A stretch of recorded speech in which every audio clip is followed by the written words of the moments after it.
Bien, las elecciones que están imponiendo en este país cada vez más exhiben una degradación sin precedente.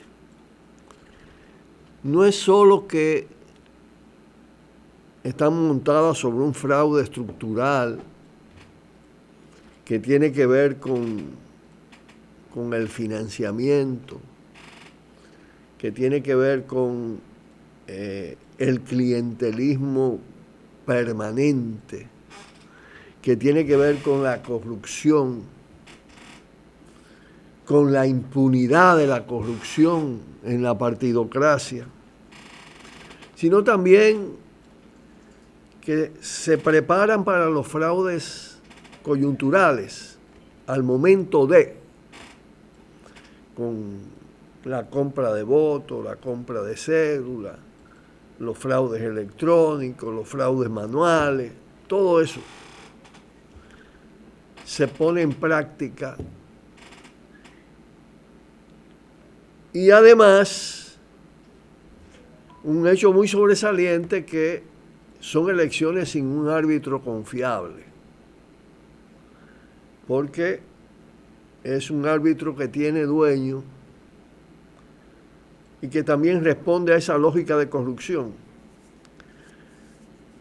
¿Cómo se puede confiar en una Junta Central Electoral que ha protegido los fraudes anteriores, especialmente el de 2016, y la corruptela de la anterior Junta Central Electoral encabezada por Roberto Rosario? Todo el tema de los escáneres, de los escáneres que no sirvieron para nada, que no fuera para hacer fraude, que dieron lugar a un gasto del Estado de 39 millones de dólares, ha quedado totalmente impune. Pero además, el tema es que cada quien busca la manera de hacer trampas y no se detiene en el campo de la publicidad, porque además el sistema se ha tornado cada vez más tramposo en publicidad. Nosotros comentamos varias veces aquí desde Tiro al Blanco el hecho de que los periódicos sustituían la primera plana. Generalmente, en tiempo que no es de campaña electoral, lo hacen poniendo páginas comerciales en lo que debiera ser la primera página. Porque a fin de cuentas, el tema no es informar, el tema no es hacer un periodismo con ciertas normas y cierta ética, el tema es el negocio. Pero el negocio a cualquier precio y con cualquier método. Pues también eso lo han aplicado en el escenario electoral. Sustituyen la primera plana por promoción electoral. Gonzalo llenó los periódicos, el danilismo, hace unas semanas, en todas las primeras páginas de la promoción de la candidatura de Gonzalo. Pero ahora aparece también una nueva modalidad. Hoy prácticamente todos los periódicos, la prensa escrita, trae un recuadro de una reproducción de una página de La Información, que es una promoción de Gonzalo, sin que aparezca como publicidad. Aparece como un escrito, una especie de reportaje de opinión del periodista Ignacio Guerrero, de La Información de Santiago, con un título que dice: Gonzalo Castillo, sorpresa política del 2019. Observadores políticos ponderan potencial electoral para ser presidente de la República en el 2020. Cuando usted lee ese artículo, que se exceden alabanzas y en ponderaciones altamente positivas, se da cuenta que es un artículo, que es un trabajo por encargo. Es un trabajo pagado. No se publica como espacio pagado, pero es un espacio pagado también. El trabajo fue pagado y el espacio es un espacio pagado sin que diga que es un espacio pagado, sino aparece como una página del periódico. Esas son formas, maneras de tratar de engañar a la gente, de ir forjando determinada imagen, en este caso sumamente forzada, porque darle ese volumen de publicación, página completa de todos los diarios, a ese título, Gonzalo Castillo, sorpresa política del 2019, cuando se sabe que se impuso internamente con todo el peso del fraude estructural de volcar un Estado dentro de su propio partido para imponer una candidatura. Y como no le alcanzó todo eso, entonces recurrieron al fraude electrónico. Todavía está ahí, hablándose de la auditoría. Pero las cosas quedaron demasiado evidentes.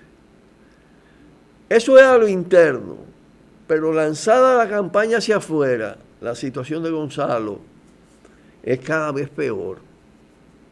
Ayer yo comentaba lo que pasó en el Palacio de los Deportes, en uno de los juegos de las Reinas del Caribe, con la presencia de José Ramón Peralta, de Danilo Medina, del ministro de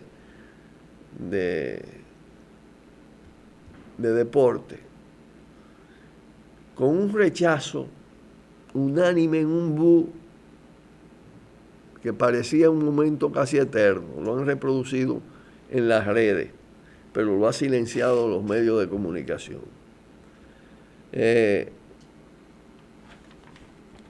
Con manifestaciones de ese tipo, con las encuestas que se han publicado que no sean las propias, porque ese es lo otro, ese es otro de los mecanismos de engaño, y lo ejercen todos ellos.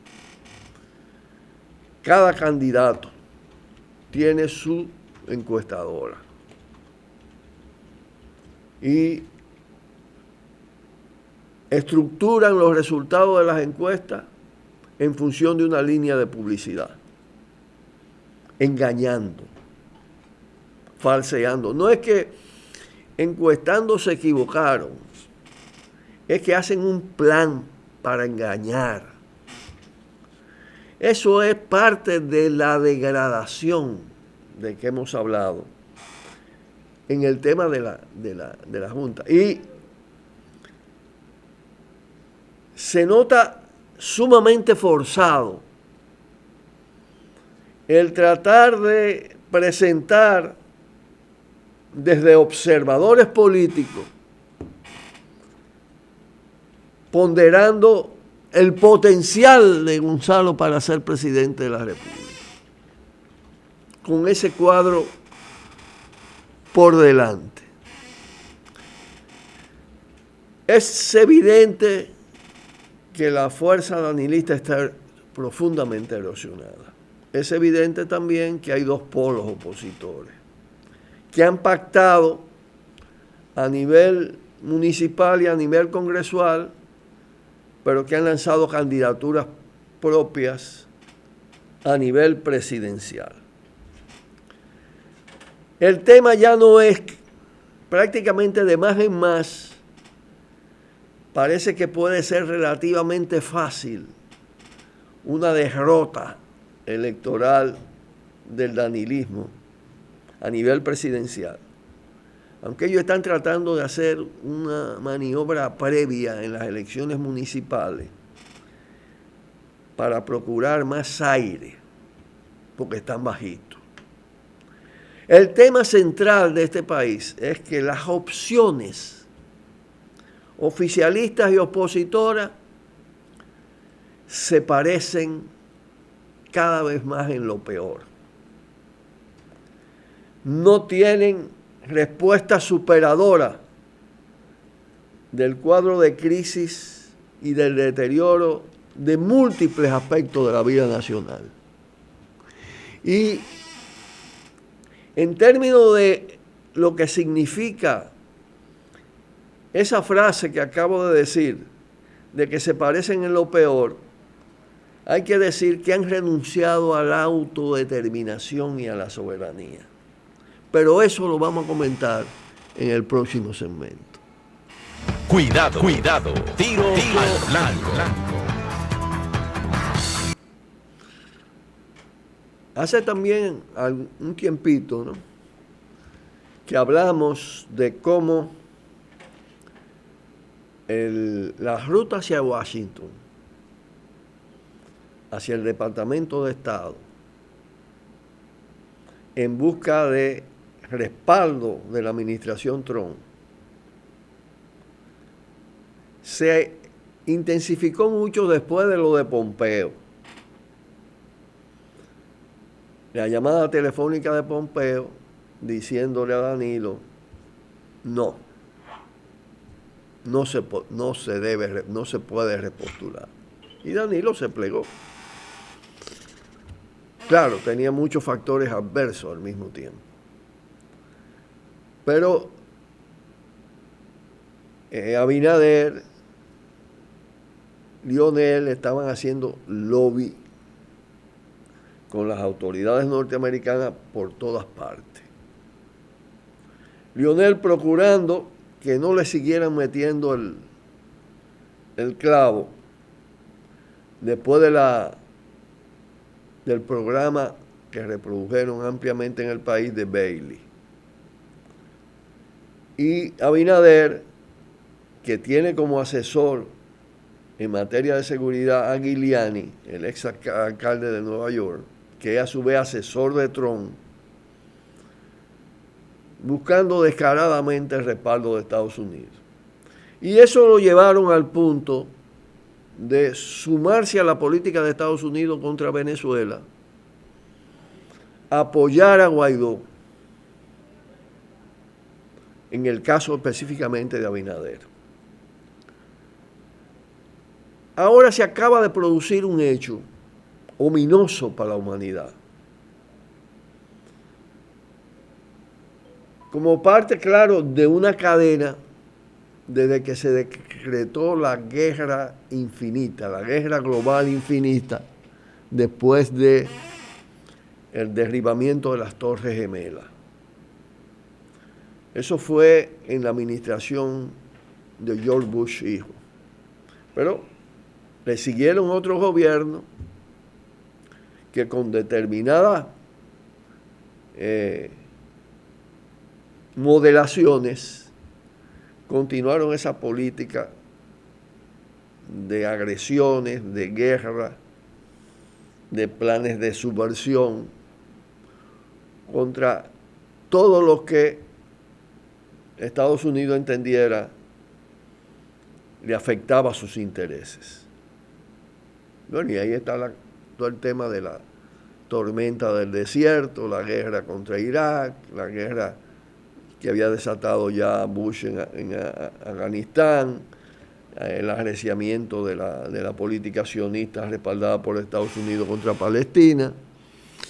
Pero ahora se ha producido un hecho, que el asesinato con alta tecnología coheteril de un líder político militar del mundo musulmán, que ha conmovido el planeta. Y es muy significativo cómo los partidos de la partidocracia tradicional de este país y los candidatos de esos partidos escurren el bulto frente a un hecho tan nefasto como ese. no dicen nada, guardan silencio, le tienen miedo a Bush, a Pompeo, al poder imperialista. Están subordinados a esas políticas. Y eso condiciona absolutamente todo. Ese es un aspecto importantísimo donde ellos se parecen en lo peor. No en nada bueno, en lo peor. En la renuncia a la soberanía. En el silencio frente al Estado terrorista. En el silencio frente al crimen a larga distancia. No tienen vergüenza definitivamente. Pausamos y volvemos. Cuidado. Bueno, se le ha dado también mucha cancha a la declaración de Jovenel Moïse, el presidente ilegítimo, repudiado, corrupto, subordinado a los Estados Unidos, diciendo que hay un vacío político en Haití. Pareciera que está descubriendo el helado en palito, ¿no? Porque ya hace tiempo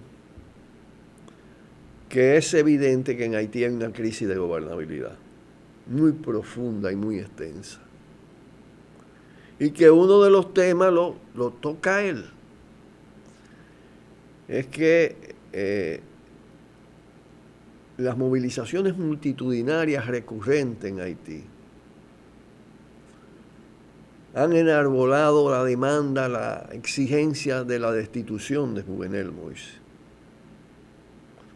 Y han ido más allá, porque están planteando una propuesta alternativa, un proceso constituyente, para reconstituir, refundar las instituciones. Este presidente fantoche, ¿no? Títere, argumenta que el vacío viene porque gran parte del Congreso, de los congresistas ya, se le venció el periodo. Pero no es solo por eso. Es más, ni es por eso. Es porque hay un pueblo movilizado y hay una resistencia al mismo tiempo de los factores de poder violento, de los elementos de carácter militar, del poder imperialista de los Estados Unidos, que trata de contener ese reclamo, que es un reclamo triple: destitución de Jovenel, proceso constituyente y descolonización de Haití, soberanía de Haití. Ese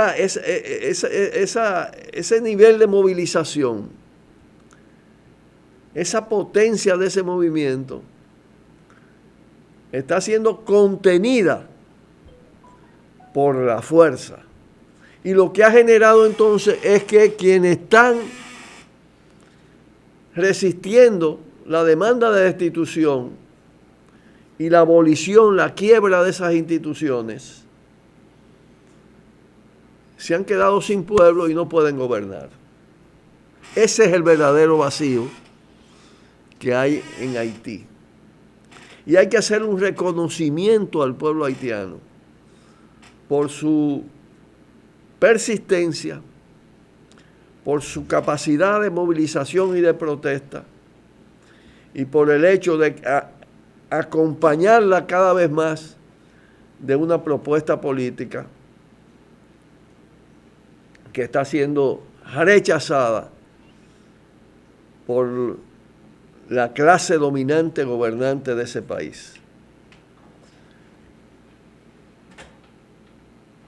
Ese proceso es difícil determinar cuándo puede cristalizarse. Pero lo cierto es que Haití no es gobernable con Jovenel Moïse y con las instituciones actuales que están establecidas. Y hay que respaldar en consecuencia ese reclamo y esas luchas. Nos tenemos que despedir por el día de hoy desde este espacio Tiro al Blanco, donde se puede decir, se dice cada día, todos los días, de lunes a viernes, de 2 a 2:30, lo que otros y otras no se atreven a decir. Un fuerte abrazo y hasta mañana. Buenas tardes. Por el multimedia.